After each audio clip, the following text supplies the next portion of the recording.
Well, hello, everybody, and welcome to the Tapestry of Connection. I'm your host, Gina Francis, and today I am thrilled because I have renowned psychic medium TJ Higgs with me. She runs Dragonfly Academy and so many more things. She did psychic detective work on a TV show in the UK that was marvelous, and so I'm just happy to welcome her in and to talk to her today. She came to me through a friend who just raves about you, TJ. She says you're amazing.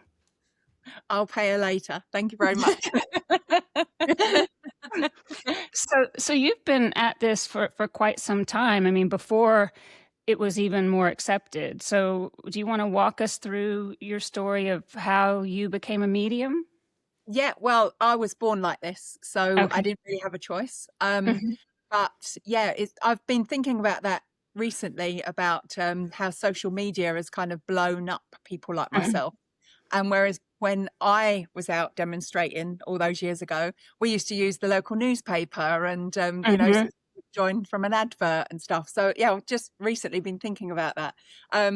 So I never really expected to be a well-known medium. That's not really why I do this. I just love my work. I love inspiring, empowering, guiding, and whatever my readings bring to my clients.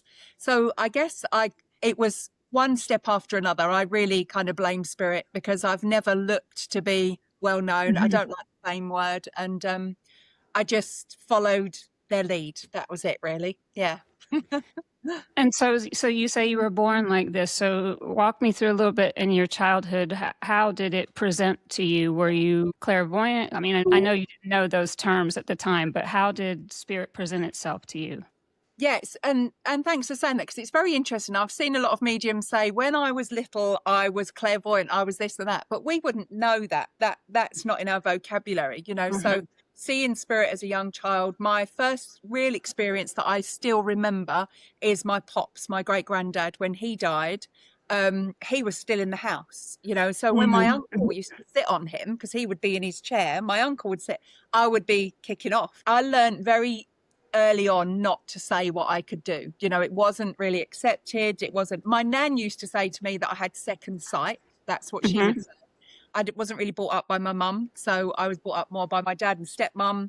So I was always a little bit of a cuckoo in the nest, So, and I used to see, we lived in a Victorian house growing up, and I used to see a little girl, and I knew my nan used to see her, but no one would speak about it. It was sort of, don't talk about it. So I hid it, and I guess the things that I know, I thought everybody could do that. I thought if you see, like, my dog used to change color, so she would be blue or she would be green. If she was blue, don't touch her, she was moody. And if she was green, she was happy, you could cuddle her.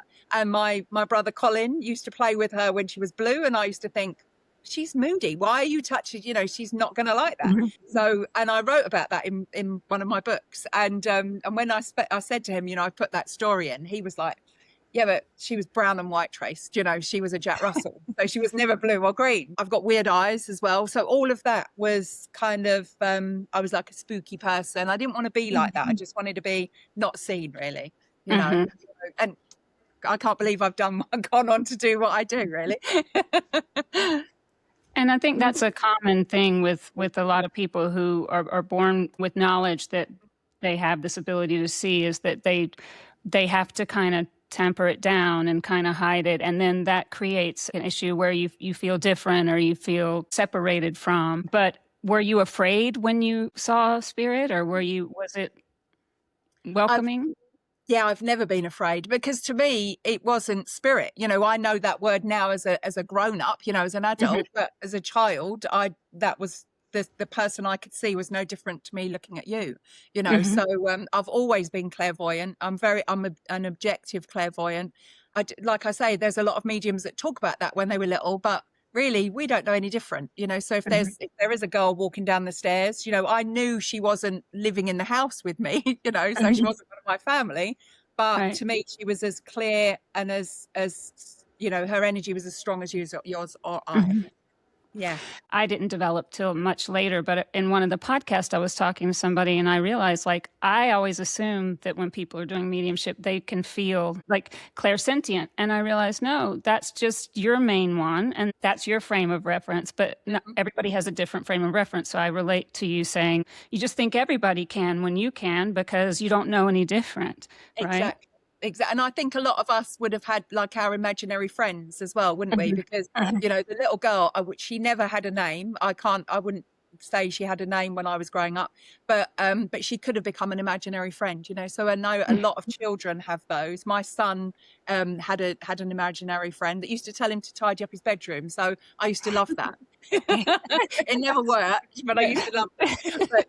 But it wasn't, you know, it wasn't an imaginary friend. It was a spirit that was visiting, you know. So, and I really do believe as well that our older members of the family that our children wouldn't have known will visit in a younger form, so that our child is going to be able to relate to that a lot easier than an old man that they've never met or something like that, you know. So I'm more aware, you know, I have all the answers now, but well, not all, not yet, but so much more. Yeah. So, yeah, you just don't, but as you said, you don't realize it's like even having conversations like this, you know, things will come back to me and I'll be like, oh, yes, that happened, you know, because it's not all there, is it? It's not all stored right now. So you had to kind of temper it down. And then at what point was there a moment that just kind of, oh, I can't not do this anymore, or I have to acknowledge this? Was there an event in your life or something? Yeah, there was. I heard voices as well that I'd ignored, which was silly of me because I ended up in hospital at one point. So that was when I was 16. I got pregnant at 17. I got married. I went to live in Germany with my husband. And then everything just closed. You know, it was sort of, I was focusing on my children. I was using all my skills that I know now to take care of my children. I became a childminder and then a teacher for, you know, preschool. So I think all my skills, if you want to call them that, were being used then. And then at 26, it was almost like, no, it's enough now. And I went for a palm reading in Covent Garden, and as she's reading my palm, in my head, I'm being told you can do that, and I was like, I can't read palms. So I tried, and I did, and I read them naturally. So it kind of started there, and then I went. Then a few years later, when I was 30, I had a boyfriend who'd left, and my cousin said, we'll go to the psychic fair. Let's go and have a reading. And I'd never had a reading before. And I was like, I don't know, you know, they're a bit weird, those people. And I don't know if I want to go and look at cards. I don't, you know. And so I walk in, I met this man who was like dressed like a Native American. And I sat in front of him, and I'm sort of like, I want to know about my boyfriend. And he's reading all these cards, and I can still see a couple of them in my mind right now, and they are people sitting in circles. And he was like, you've got to sit in a circle, you've got to sit in a circle. And I was like, yeah, but what's that, you know? Are they going to make me, honestly, the first circle, I wouldn't drink the water. I said to my cousin, we've got to be careful, you know, there could be drugs in the water. Because the circle leader was dressed in black, you know, it's like, oh, who is this man? And but after that first circle, my life changed completely, and I just haven't looked back since that evening. Yeah. You and others that I know that kind of were, I would say, pioneering in this work, because I mean, I know it's been since the beginning of time and everything, but in our culture and our society, you were doing this when it wasn't so accepted. It's still not completely accepted. So I just really commend you for being that brave to follow your path despite the outside. Was it difficult when you told people this is what you were doing? Yeah, there's different elements of it, isn't there? Because like you say, it was still, you sort of like 26 years ago, people were still, oh, you're the weirdo. You know, even now, if I say I'm a medium, some people will, oh, I've never met a medium before, or some people will just shut down on you. And I've had that experience in America a few Me too. in Dollywood, it was like I disappeared. This lady asked me what I did for a living, and I said, "Oh, I'm a medium." Because I traveled. We were talking about traveling the world, and honestly, it was like I wasn't sat next to her on the train. Oh, yeah, it's just like, yeah, I disappeared. But, you know, so, but yeah, and the thing is, we have to accept that as well, don't we? Because people have different religions beliefs, and I know what I know and I believe what I know. But I think back in the day, the internet had just really started, and on websites to have chat rooms when psychic eyes went out. And my chat room was taken over. It was hacked and taken over by these men. And I'd been in hospital in the middle of filming. And it's just before Christmas. And I'm sat there on my computer and all these people are attacking me, giving me death threats. And I called our manager at the time, Hillary, and I said, I don't know if I want to do this anymore. This is horrible. These people are threatening me. And she was always quite, she's in spirit now. She was sort of like, well, no publicity is bad publicity, and this isn't a bad thing. And I was sort of like, yeah, but these people hate me, the hate that you get.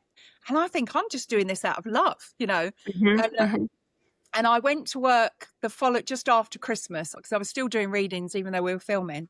And I read for this lovely lady called Karen, and the family are in my books. And her dad came through, and he died. He died on Boxing Day, and I saw her on the 3rd of January. And I never forget those dates. I went to work that day. That was my last day of work. I was going to close my office. I was done. I was not going to be attacked just for doing something with love. And he came through, gave his daughter lovely evidence, because he's obviously only just passed. And then he said, I want to talk to my wife now. And his wife was called Barbara. And in my head, I'm like, I'm not talking to anyone else, mate. I'm done. My last day. And I explained to her at the end, I'm not doing this anymore. And she said, will you just do it again for my mum? And I think if I hadn't have met her that day, I honestly would have given up and just gone back to doing accounts and just hidden, from the world. And I do write about that family. I'm still in touch with them now, so we're like 20 odd years later. And obviously I've got a thicker skin now, and I get trolled every day. Every single day I'll get people sending me emails telling me I shouldn't do this and I shouldn't do that because Jesus didn't do it, or whatever belief they have, this is wrong. But at the end, I have to kind of sit back from that now and think, well, that's your belief and it's not mine. It's not my experience of what I've done for nearly 30 years. And no matter what people believe, the comfort I've given, whether I don't try and change people's minds. We don't, do we? We don't force people, but we can share what we know. And if that helps, it helps, But yeah, it was awful. But then, I don't know, if you compare it to now, it's worse, isn't it? People can get hold of me on those gadgets. I sound like a right old lady, don't I? But, you're accessible 24/7. And sometimes if you don't reply, oh my gosh, you are the worst person. And I get a lot of messages, it will only take a minute. And I wish that I had those minutes. Well, and isn't it interesting how it seems like the right people just show up at the right time to kind of help our path, that like with different teachers. I feel like God, spirit, whatever, puts the right people to just kind of move you back into where you're meant to be going. And I'm so glad that those people did, because the world gets to experience your healing and your help. And another thing you mentioned with the sort of how people, the othering of this work, kind of, that's one of the things I hope this podcast does. And I talk about that, is like, people are afraid of what they don't know. That's a normal human feeling. What you don't know and what you fear, once you know something, sometimes that fear will disappear. And I feel like there's a lot of misconceptions about the healing that happens with mediumship. I know it to be very healing, and you know it to be very healing. What have been your experiences, other than that experience, one that stands out that you were like, oh my God, I'm doing the right thing. This is what I'm meant to be doing, that you can share? Oh gosh, there's hundreds, thousands. Whenever I feel like, oh, should I be doing this? And I don't really feel like that anymore. But back in the day, I'd feel like that quite a lot. And someone would send me a message and say, you did this for me, or, your reading did this for me, or it did this for us. And some of my messages have been literally life-saving. And when you get somebody say that to you, that's quite amazing, isn't it? That our work can save a life, not just... I mean, in many different ways we save lives, because sometimes people are feeling like, I don't want to be here anymore because of my grief, and we might reunite them. But I worked in New Zealand. I was on tour there, and I brought a message in for a young man in the audience from his friend, and his friend had actually taken his life, really. He was responsible for his passing. And I didn't know, they'd made a pact. And his friend came through and was like, the deal's off. It's like, you've got to stay. The deal's off. You can't come here. And this young man in the audience needed to go into rehab as well. He needed to be taken care of. And he's still alive and right now. And his mum will message on Facebook and say, this is how he's doing. Sometimes I will privately have a conversation with him. So that's the power of mediumship sometimes. Not the power of the medium, the power of the mediumship, because it could have been anybody else in there in that evening. It happened to be the right medium at the right time. So saving, like, I think, and even one of those evenings, there was somebody outside, like I've had crosses being burnt outside my demonstrations sometimes. And yeah. Oh my gosh, I've had it all, honestly. And you think, wow, I think my witch friends would have something to say about that as well. So I've had the extremes. I've had the death threats, all sorts of things. And people don't understand that part of it, do they? So, but I'm still going to keep going, whether people like it or not, because like I said, that young man that is still in his mum's life, still got his family, his sister and his nieces and nephews. And that was the beauty of his friend using me to be able to bring that message across. And there's many more. Honestly, we could sit here for an hour and I could tell you that. And I'm sure you could do the same. And I also always want to point out, it's not just what I can do, it's what we do, and sometimes it can just be that you can acknowledge someone, or you could just listen, not even in a situation of a reading. But recently I was somewhere and my family members were smiling at me because this person was telling me all about their loss and do you believe that people can still connect to us? And I'm like, yeah, I do believe that. And I'm, and sort of everyone's looking. I'm like, no, they don't need to know. I do think when you give off an empathic energy, people will share with you. I've had that many, many times without being TJ, just being me. So I'm very grateful for that. One of the most powerful things in recent times was when I saw that the Olympics wasn't going to happen. In COVID times, it was in Japan, and I always went to see Tokyo Tower, take a photo, went to Starbucks, and that's my routine after work. And as I got up there, I'm taking a photo of the Seiko clock and 2019, and the clock was wrong. And I couldn't get it out of my head that the clock was wrong. And there was 3 earthquakes while I was there, quite big earthquakes, really. And I was talking to one of my clients out there about it, and he said, is something bad coming to Tokyo? And I was like, I just thought it was Tokyo. I didn't realize what the world was going to experience. But you don't get told, oh, COVID's coming, or whatever term you use. That is just something was off, and obviously the clock was wrong. And I don't even think I was supposed to do anything with that other than spirit trusted me with some knowledge.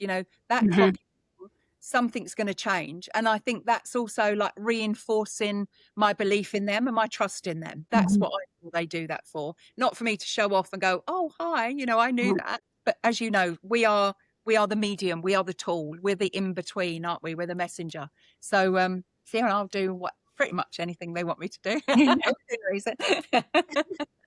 And you touched on a few different things there. I think healing can be done. You don't have to do what we do. Healing can be done by being the person that listens, or being the person that just holds love in your heart. That's something, that you can do on a regular basis. Of course, shield your energy, but you can also just hold space to be loving to people. And the other thing that you shared, I also think is very important, is we just get out of the way so spirit can work through us, right? I love it because it is so healing. I mean, it's so healing. And that's what I think, if people just understood that more, then, perhaps some of that stuff that you talk about that people do would not be being done. I agree. And I think people that, during lockdown and those times, a lot of people were looking for their purpose, weren't they? So we saw a lot of influx of psychics and mediums and all the platforms. And some people will say to me, but I need to know my purpose. Maybe I'm supposed to train as a healer or a medium or a tarot, whatever I'm supposed to do. And sometimes when I look at their lives, they might be a teacher at the moment, and they might be a nurse, or even like a hairdresser. Those people bring love and attention to others all the time. I remember telling one of the hairdressers, I was like, but you're very important, because somebody will come to you, offload on you, because we do, don't we? Our hairdressers know our job. darkest Yeah, we're secrets. like this with our head. Exactly. You can never lose them because they know too much. But they also are being very empathic to you. And so I will say to them, but that's just as important as me doing a psychic reading for someone, because you, like you said, you're holding a space in love, and a teacher. Goodness, what a teacher Yeah. does, especially teachers that look after our babies. They're the first port of call of education. They are incredible people. So, and I don't think some people give themselves credit for that, do they? No, no. And I think society doesn't give them the credit, I Yeah. think, that they deserve. And you look at, they don't get paid what they should get paid. And they are quite literally shaping the difference between whether a child believes in themselves or not. And I've had teachers, I mean, I had a teacher that helped change the course of my life. I was in college and I had been kind of wayward and having some trouble. And it was a Russian class, and the teacher came in, and I remember she put the test on my desk, and it had a big F on it. And she said, "It's a shame you don't come to my class sober, because you have an ear for this language, and you could really be a great student if you just allowed yourself to be." Now, how she knew all that, I mean, it just so happened, and that stuck with me. And there were some other things, and I wound up getting sober at 17. And I went from an F in that class to an A in that class, and then wound up going to Russia and a bunch of other different things, Wow. all because of that love of that teacher.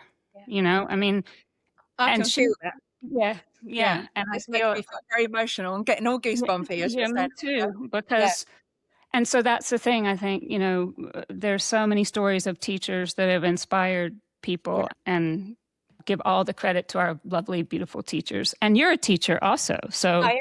Yes, I am a teacher. before we get into your teaching and everything, so you did platform mediumship as well as one-on-ones. You said you were on tour. Yeah. Yes.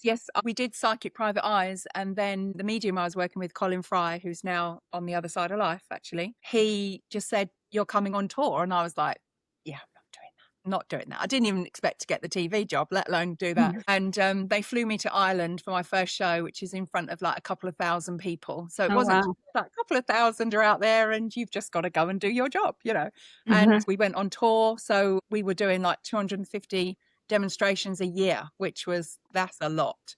And I work in churches now as well. The last couple of years, I've started to work in spiritualist churches. And the difference in energy is like the other week I was in a church one night and I was in a theatre the night after. It is so different. The lady that comes out on tour with me, Kate, she drives me and takes care of me. And she said, "You are a different medium in a church than you are on stage." And I'd never really thought about it before. You just go out and do what you've got to do. But in a church, people kind of, you know what you're going to do. They know what to expect. Whereas theatre, you're going to have like the muggles, as we call them, Right. and the skeptics. Oh my gosh, I love them because they make me work harder. And I'm normally the pick one in my audience, and generally it's a man. So sorry, guys, but that's a true story. And I'll just say, "Oh, don't worry, in 45 minutes the bar's open. We'll get a break. You can go and get a beer. And were you dragged along? And do you believe?" Those kind of questions. And invariably they'll say, "Yeah, dragged along." Nah. So I always say to them, "I'm going to ask you at the end to give me a mark out of 10 for my demonstration." So then they have to sit there and listen, because they can't be on their phone or doing something else. That they've got to pay attention to me. Oh, that's so smart. Yeah, so because then all the other ones that are kind of like, "Oh, hold on a minute, what mark is he going to give? I might give a different mark." So you're kind of getting the people in the room that don't believe to pay more attention. So I'll give you my secrets.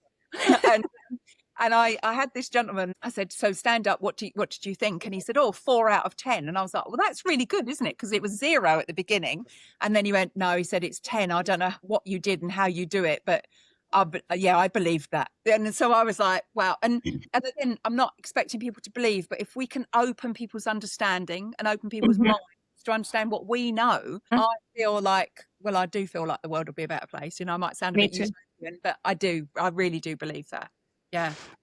And I think people are hungry for that community again. I mean, the internet's great and it's done a lot of great things, but it's also splintered community because there's so many things pulling for your attention. So yes, I agree with you on that. I think it would be a better place, even though that sounds cliche, it would be a better place. Yeah, I think so. And I think, the internet has done, we wouldn't be talking to each other right now, would we, Right. across the pond, so it does do so many good things, but it does worry me sometimes, but that just might be my old lady bit, because there's a lot of information that's out there that's, I don't know where people get some of this information. It's and there's a lot of scaremongering, and but I always say to my son, I don't want to go on to some of the social media platforms. I don't really like going on and talking, and he was like, well, if you don't, someone else will, and are they giving misinformation? So he's a bit like Spirit always say that if you're not doing it, someone else will they do it the same as you? And that's just like emotional blackmail all round. I was just going to say, good on your son, because, that's the truth. And somebody said to me once, there's many different places that make hamburgers, because I was saying, well, why do I need to be doing a podcast, that kind of thing? And they're like, well, some people like McDonald's, some people like Wendy's, some people like Burger King. It's different flavors for different people. And so just to trust that the right people that are meant to hear the message. And so I wanted to ask you about platforming, to explain to people what that's like from your perspective. Okay. Because I think a lot of people see it and are like, oh, but what is it like when you're preparing and then you go on stage for that? So my preparation is normally loud music. If I'm tired, I'll listen to loud music. Not really spiritual music. I don't really go there. My energy doesn't change until about 5 minutes. So if I'm going on stage or going on to the rostrum, whatever, at 7:30, at 7:25, I don't like anyone to talk to me. I don't like anyone to be in my energy. It's just leave me alone. I'm with them. And I will hear in my head, just get out of our way. They say it every night, get out of our way. So they're not even polite about it. And then I am very, like you, very clairsentient. So I work on a platform very clairsentiently and clair-knowing. So I'm feeling how the person felt, and then I'm knowing their personality. I always give names in my evidence, and if Spirit don't give me names, I don't give their information. So it's like, you tell me names or I'm not giving it, because I could be talking about anybody. So I'm very specific about what I want. I don't always want to know how they passed. As long as they give me their names and their personality and who they are, then I will give the information, and anything else they want to say, that's up to them. But I have those kind of things on my menu. But I do feel a lot of it. I am clairvoyant, which I do not like working with when I'm working on a stage, because I call them queue jumpers, because they'll stand in front of me. Instead of being behind me, they'll be in front. And then the energy drains really quick. And that message doesn't really get built upon, because they've wasted all that energy to show me themselves. One of the things that I'm not really obsessed with, like some mediums, and not disrespectfully, but is how someone died. Because I just feel like my mum passed with cancer, and the way my mum looked on her bed, I see that. If I think about my mum, that's that can take me there immediately. So I don't want to think of that. I want to think about her being in the garden with her grandkids or something like that, or a memory with me, or a memory with my children. I mean, we don't have very many memories together, but that would be nice. So when I approach my demonstration, I approach it as if I'm you. I'm the person in the audience. How can I make you totally feel confident that I'm communicating? My evidence is telling you that I'm communicating with that person that you love. So I don't bother with heights. I don't know how tall I am. If I'm in my heels, I might be 5'9", I might be 5'6". If I'm older, I might be 5'2", who knows? And it's like, do you know how tall your family is? Could you say to me, someone in Spirit, is your granddad like 5'7", 5'9"? And people are weirdly tall or weirdly small, I don't care, so if I get a giant or a tiny person. And also, I don't like talking about people. I'm 56, so I've got grey hair under here, and I'm not going to die and come back. And my first thing is, I'm 5'6" and I've got grey hair. It's like, who cares? I'll come back and say hello. I've got weird eyes, maybe, because that'll make me stand out. I'm a mum. I've got kids. I've got boys. My sons are in the audience or whatever. But I just feel like some mediumship has been almost like put into a box. And I don't feel like that's going to work for us in the future. And focusing on the person's death is a moment of their life? What about the rest? What about all the things they achieved rather than they died? Because we're all going to die. Right. I mean, I know how I was the first time I went to a medium and was hearing about my dad. You just want that connection. You want that love. You want that. So I can see why not saying why they died would be one of your things. Let's talk a little bit about your psychic detective work, just because that fascinates me with cold cases and things. Did they come seek you out for the show, or was that something that you did? Did you help with cases and then they found you? How did that come about? It was an audition and I wasn't supposed to get the job. So there was a bunch of mediums that all were going to this studio and all demonstrating mediumship. And I was like a fill-in. Someone fell out, someone didn't go. And the medium that owned the studio is actually part of Psychic Private Eyes. He's one of the other mediums. He was like, oh, there's a slot. Why don't you come and you might enjoy it? It's not to get a part in the show, but you could get a guest appearance. So I was like, oh, that's good. Okay, I might get a guest slot. So I went along. I'm obviously not bothered because I'm not being looked at. I'm not going to be cast, if you like. And so I just really enjoyed it. The producer and the director, all the people that the bosses, if you like, were all sat in the front row and they just kept laughing. And then at the end, one of them come up to me and she was like, oh, we want to speak to you. And I thought, oh, yes, I've got a guest slot. I'm gonna get a guest slot. And that's honestly what I believe. And then I was at the Arthur Findlay College. I was studying there and I got a call and said, would you like to come and do an audition? So I'm thinking, I'm definitely going to get this guest slot then, aren't I? And I turn up and I'm filming. They put a camera in front of me, a camera beside me, and I'm at this big long table and they put two big like A4 brown envelopes on the table in front of me. And so I asked if someone could sit at the end of the table so I've got someone to talk to because it's a bit awkward. So I'm looking at this young woman who I'm looking at touching the envelopes. One had a letter in, so I was like, oh, that's a letter. So I just ignored that. Then put my hands on the other one and I could see this girl. And then the girl that I can see in the photograph, I can see sitting on top of the person at the end of the end. And they were both blonde, both blue eyes. And I'm like, is that what's going on? And that was my audition for Psychic Private Eyes. Then I get a call a week later. I was on holiday in Spain. I'm on the beach and I got a phone call. We'd like you to come into the office. And I was away with my son. And I remember saying to him, I'm definitely going to be a guest on that show. How cool is that? Get to London, get in. And then they start talking about me being the third medium. And I was like, what? Like that. So it was like, yeah, it's Colin, it's Tony, and it's you. And I'm thinking, oh, I don't know if I can do that. That's not, I wasn't going to do that. And then it was a secret for ages, obviously, because other people didn't know yet. And then we started filming and I would do the photograph readings to get the information that would be part one. And then either Tony or Colin would get to meet the relatives. I started off just with the photos. Yeah, and that was really interesting. I suppose I always thought, oh, I've got the safe job because I don't have to meet the relatives. I never thought, well, you've got the artist job because you're sitting there with photos. And cold, right? You're sitting there cold. Yeah, exactly. I did think like that, like an idiot. And I remember one of the cases, and I mean, it was horrendous. It was horrific. And I'd got all this information. I could see the young girl, and then I could see behind, they almost put a pane of glass up if I'm not allowed to get, my spirit's not allowed to touch the other person, with the guy that murdered her. So she's in the room, the murderer's in the room, and I'm like, oh my gosh. Then the producer shouts, we need to know what his job was. So I'd got all this information. So whoever killed her, we needed the job. So I'm like, okay. And he was like, hold on, because the information was coming and then we'd cut, hadn't we? So hold on.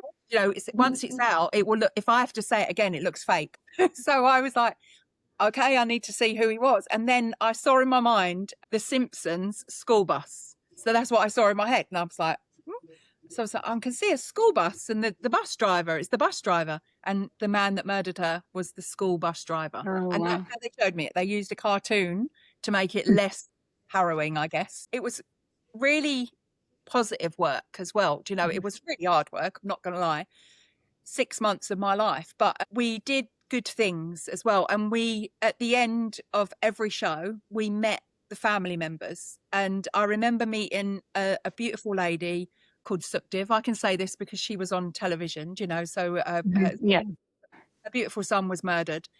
And there was a lot of hidden police tape, you know, all of that stuff. But I got to sit with her in Richmond on a park bench, and it's going to make me feel quite emotional. And I remember saying to her, he's here. And he gave me information about their family. And I just spoke to her about her son and the messages he was giving her. So if we did nothing else on that episode, and we did a lot, if we did nothing else, she and I and he had a lovely chat by the river, you know. So like you say, the healing. And I really love the fact that you highlight that, Gina, because I don't think a lot of people highlight the healing. So thank you. Absolutely. Probably one of my favorite things to do, because you're getting to reunite a family. You're getting to give closure sometimes to people who need closure. That's what I wish people could know about what we do. Just the sheer amount of love that comes in during those sessions, even if it was a hard relationship. When they're on the other side, it's love. And yes, they will present their personality and all that stuff, but that's the thing I wish people could understand, that it's this beautiful sacred moment that you're having with the person, whether it's in the platform or whether it's one-on-one. Absolutely. That is very, very important. And there'll be some times when down to COVID, I then move my work online, which I never, ever expected to do. And I'll be talking to someone wherever they may be. And the love that I feel here in my room, and I'm not even with the family, not even touching the family. And sometimes I have to explain to my clients, look, if these tears, because I can't help, you know, I don't make it about me, but sometimes I'll have to say these tears are their love. It's not pain, it's love. I'm overwhelmed. And sometimes I'll explain, especially when I'm working with mums or dads, and I'll say, remember when you held your baby for the first time, you want to cry. You don't know what those emotions are. You're crying, but you're crying with absolute unconditional love. And that's the feeling I get, especially when I reunite someone with their child.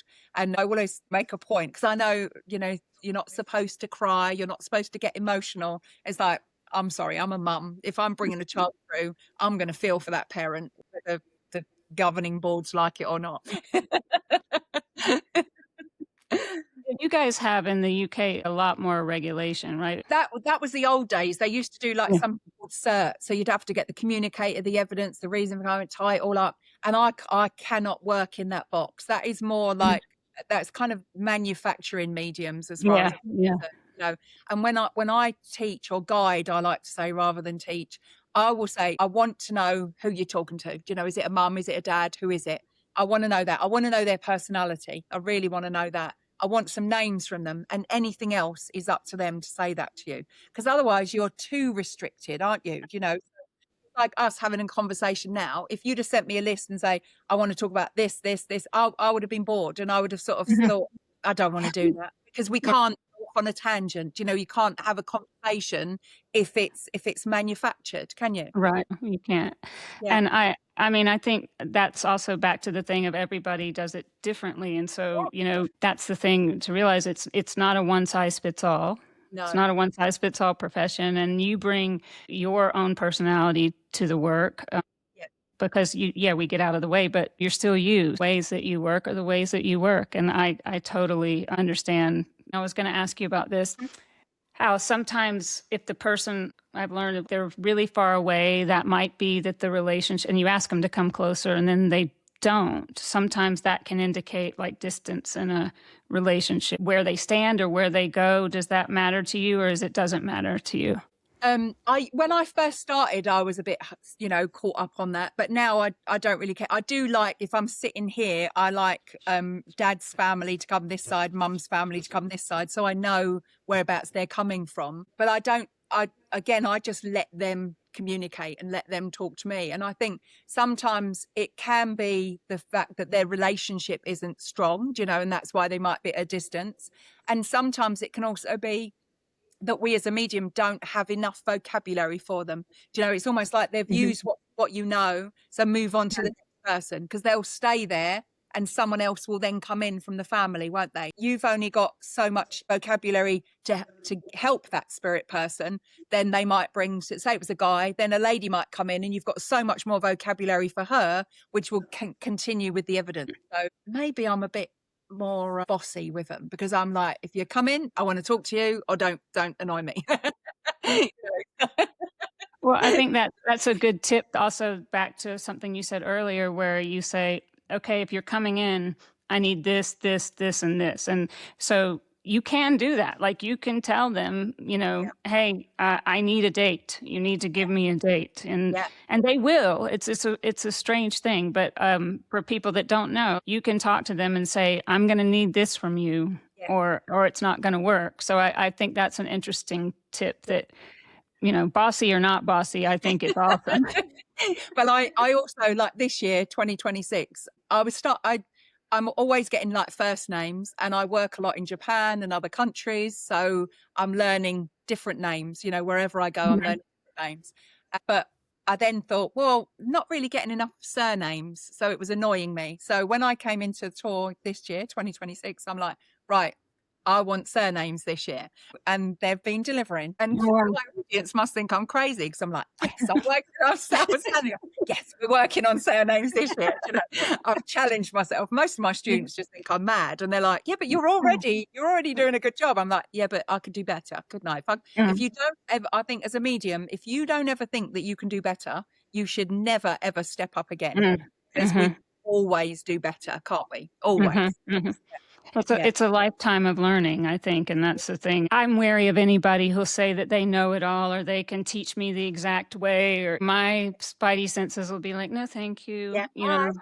Bye. I was just thinking, because you talked about your son, what was it like when you started practicing your mediumship? They were both, I've got two boys, so they were still quite young when so James is 38, nearly 39. So, and Ryan is 34 now. So for them, it just became part of their life. And one thing that they both agree on is that me doing what I do and them being around people like me, I mean, they're both very, very spiritual themselves. It taught them that they don't need to be afraid of death.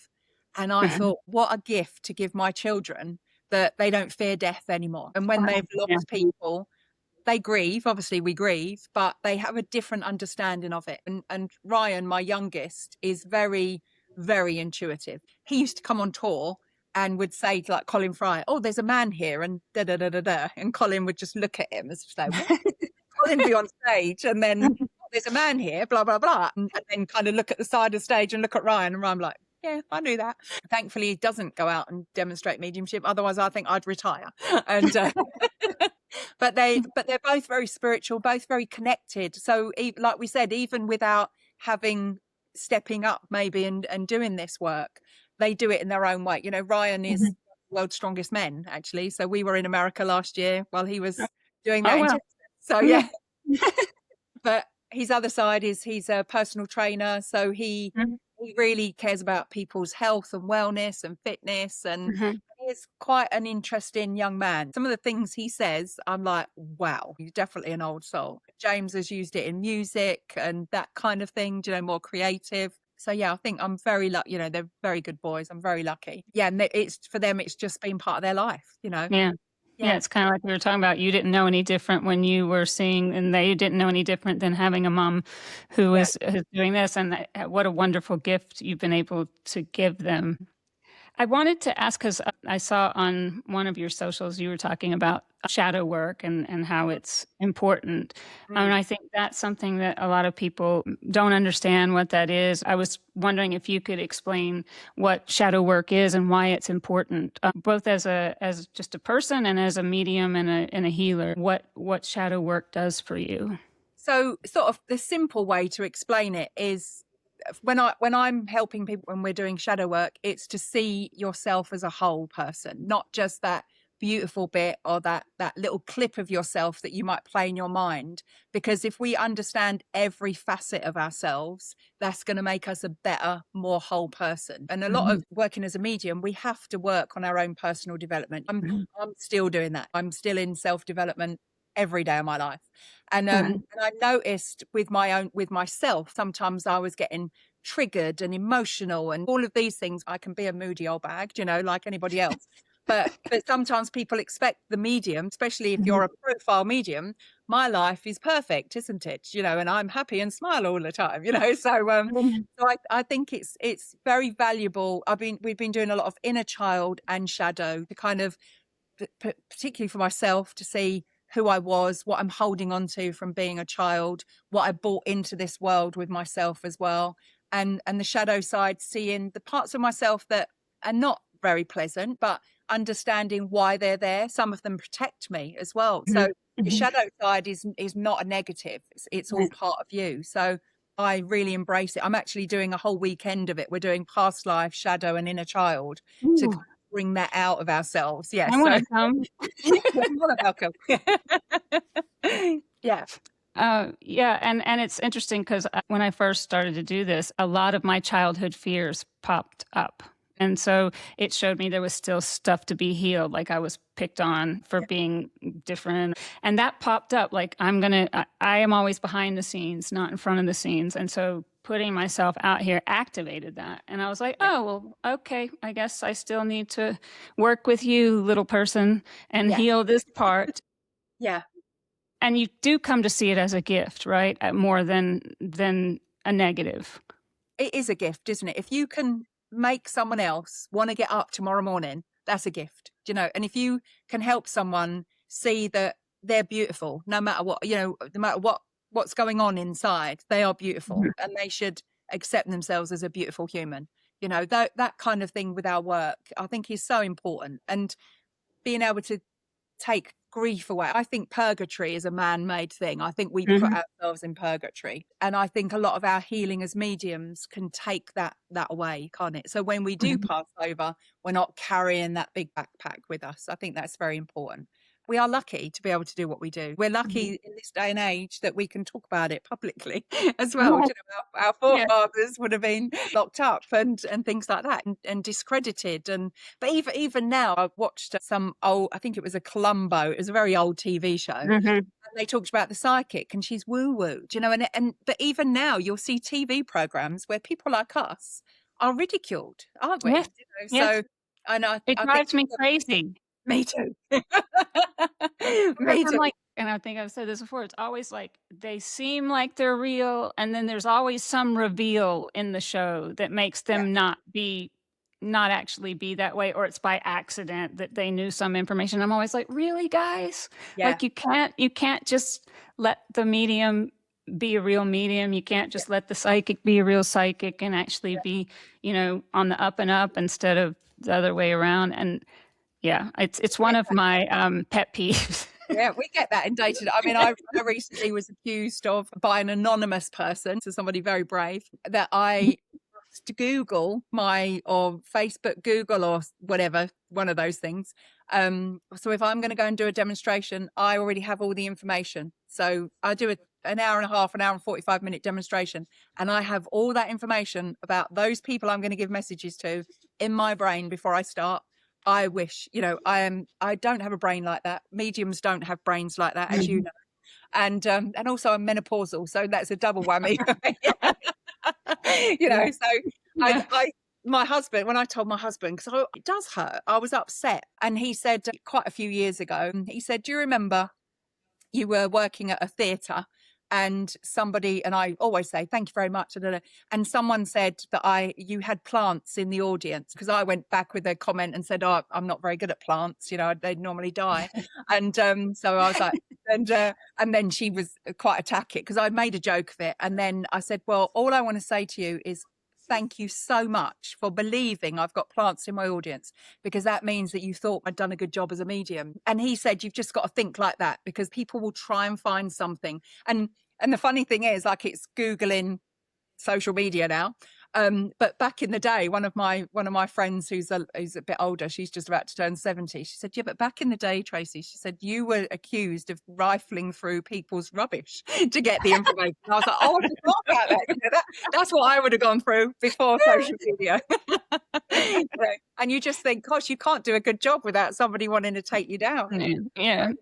I mean, I've gotten that where I've gone and told someone that isn't necessarily a believer, and not necessarily against, but they'll be like, oh, well, she probably just Googled that. And I'm like, Yeah. No, they got other stuff in their life to do Yeah. rather than sit around and Yeah. Google and memorize Yeah. everything. I mean, and I think that's the important thing. You have a life other Yes. than just your mediumship. And Yeah. like you said, so much of the time you're expected to be perfect, and because you're doing a job. So obviously you leave your baggage at the door and you're doing your work. But Yeah. I think it's important to get to know the whole person. So you Yeah. know that, yeah, okay, I do mediumship, but I'm just like you. I'm a mom, Yeah. I'm a wife, you Yeah. know, I'm Yeah. somebody who's, Human. Some people yeah, don't expect us to be humans anymore, do no, they? exactly. Like, So now let's talk about your school, and you're an author also. So okay, author first. What led you to decide to write? so the first three books are, I was told, you're coming into Random House in London, and I didn't realize what a big deal that was. So then I'm sitting there, and they all told me I had to do like little readings for everybody. There was about 20 people in the room, and but this one lady, I wasn't allowed to go there. I was not allowed to talk to her at all. So I'm going around the room saying psychic things, just psychic things. I wasn't allowed to do any mediumship. And my editor, who became my editor, was sat next to me, Judith. And I said, I can't help it. So I just said to this lady, she was dressed in black, and I was like, I said, oh, I've got a message from your dad. Her dad had only died a couple of days before, but he would not leave me alone. And so when we left the meeting, I said, was everything all right? And Judith said, we'll see. Anyway, the lady that I'd given the message to was the person that signs off on whether you get the book deal or not. So yeah, so I had a ghostwriter, which I find hilarious. Gary Jenkins. He went on to write A Street Cat Named Bob. I don't know if you've ever come across that. That was quite a big thing over here. So he's an author in his own right. So I was really lucky to work with him with the first three books. But if you read, what I'm really proud of is if you read my books and you've spoken to me, it's me. He did an incredible job. He didn't add anything that I didn't say, and he didn't try and, I mean, with a couple of names, he would have changed names, that sort of thing. And then I did a poetry book called Grief is Love. That was just channeled to me. And then one of my favorite things, if I can show you, I actually have it on my Sure, desk. absolutely. But this is called Big Adventure. And it's dedicated to the Cornish mermaid, Denise the Cornish mermaid, who is a beautiful lady now on the other side of life. And in my book, True Spirit, I wrote the story of the beetle and the dragonfly, which is quite an old story, an old folklore story. So I kind of we put it in our words. And I read that at her funeral. And then it was making me go goosebumpy. And as we finished the service, I heard really loud in my mind, that needs to be a children's book. And I'm like, I don't write children's books. What are you talking about? So I did. Yeah. So I did this. And then I don't have a copy here, but I was inspired to write, it's called the Rainbow Valley series. So it's about when you might be a little bit different. So it's about three little friends, three little creatures. They do like a kindness garden. So it's for 3 to 5 year olds, or no more than 7, I wouldn't say. So I was inspired to write those. And there's a few that are in my inbox, but I just haven't shared with the world yet. But I was never expecting to do children's books. Funny, spirit takes you where it's going to take you. No, they don't. Thank you. And that's what you talked about earlier. I think that's one of the gifts when you're doing this, is how much more strengthened your relationship becomes with God, spirit, whatever you want to call it, because the trust has to be there. Yeah. I kept getting told, you have to do this podcast. And I'm like, I don't want to do, I don't want to do this. And then I'd hear, nothing's going to change until you do this podcast. And I'd be like, gosh. And I don't know what it's going to do, but I'm like, okay, I'll show up. You're helping people in so many ways. And that's beautiful. So on that, with your teaching, talk about Dragonfly Academy. So the dragonfly has always been my totem, and it means to keep moving forward. And sort of one thing I read about it years and years and years ago was about illusion, and it's almost like to take away the illusion. So my academy, gosh, I've got a global student base, which I'm so, so proud of. I also work for the College of Psychic Studies as well as one of their tutors, which is, when they asked me last year, I was like, thank you so much. I was so blessed to get that. And the students from there are incredible as well. So I like to teach. I do teach quite fast, as my students will probably say. And from babies, as I call them, from day one, I will ask them to look for names. It's almost like driving a car and then learning something else. I teach them from day one what they should expect themselves, expect from their own vocabulary. So I like everyone to be individual. There's so many incredible students that I have now. I'm so lucky. A lot of them are working as well. I do boot camps, I do mentorships, I do online mentorships, obviously in person, and I've just opened a new studio. So I had a little studio and we outgrew that too quickly. So now we're going to move into a new studio on the 1st of July. And yeah, I don't know what else to say, but I love it. It's so funny because some people will message me, is this really you doing an in-person circle? And I'm like, yeah, it's really me. Really, that is TJ doing it. And I'm like, yes, but is that price per night or for all four? And I'm like, it's for all four. Do you know, because some things are more expensive than others, some things need to be more accessible than others, and I just love it. I get so much out of it. So that's amazing. That's amazing. And do you find, I mean, it does seem like more people are coming to this work. Maybe it's my own bias because I'm doing this work, but it seems like more people are waking up at this time on the planet. Do you feel that? I think there was a real sort of like surge when we were locked down because people were then stopped. They paused, didn't they, really, and looked at themselves and what am I here for? What's my purpose? So I think that had a big influx into people wanting to learn and understand, which was quite incredible, really. I met some beautiful people during that time. But I do think there has been a change just recently, like this year. Something changed, like sort of late March, early April. It was really heavy last year, wasn't it? It was so heavy. Oh, November was awful. Going into the new year, I was like, we can't have another year like this. It was like walking through mud, just like that's what the energy felt like. And then something just broke apart. It just changed. After spring, it was just like it opened. And what I've noticed is even with the things that I'm being asked to do now, people are more interested. They want to be more educated about it. And no one feels like they've got to be too woo-woo as well. Because when Spirit said to me, even before, I think about 2018, they were bringing us as an army to stand side by side, not in front of each other, which I love. We're all the same. It might be someone's first message or 100th. You're still doing it with the same love, aren't you? And they also were talking about people that would be more left and right brained rather than too right brained, where people can be, can I do this? Or I'll ask my spirit guide, and they were not having a reality as well as a spiritual existence. So I think a lot of that has changed now. We've got a lot of more equal, a lot of balance in the right and left brain, which is so important.